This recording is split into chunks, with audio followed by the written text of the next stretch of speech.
কোরআন শরীফ শিখতে হলে কয়টি বিষয় জানতে হয়? কোরআন শরীফ শিখতে হলে 5টি বিষয় জানতে হয়। কি কি? হরফ, হরকত, তানবিন, জজম, তাসদীদ। হরফ কাকে বলে? আরবি 29টি বর্ণকে হরফ বলে। হরকত কাকে বলে? এক জবর, এক জের, এক পেশকে হরকত বলে। হরকতের উচ্চারণ তাড়াতাড়ি করিয়া পড়িতে হয়। জবর থাকে উপরে, জের থাকে নিচে ও পেশ থাকে উপরে।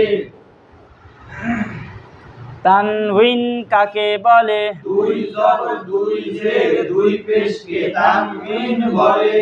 তানবিনের ভিতরে নুন সাকিন লুকায়া হয়। তাসদীদ কাকে বলে? তাসদীদ বলে। তাসদীদ আলা হরফ দুইবার উচ্চারিত হয়।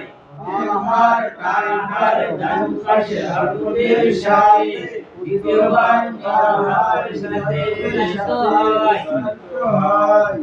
জজম কাকে বলে? এক মাথা ধাকা ছোট একটি চিহ্নকে জজম বা সাকিন বলে। সাকিন আলা হরফ একা একা পড়া যায় না। কানহার ডান পাশে হরফের সাথে যুক্ত করিয়া পড়িতে হয়। তাসদীদ কাকে বলে? তিন মাথার চিহ্নকে তাসদীদ বলে। তাসদীদ আলা হরফ দুইবার উচ্চারিত হয়। প্রথমবার কানহার ডান পাশে হরফের সাথে, দ্বিতীয়বার কানহার সাথে উচ্চারিত হয়।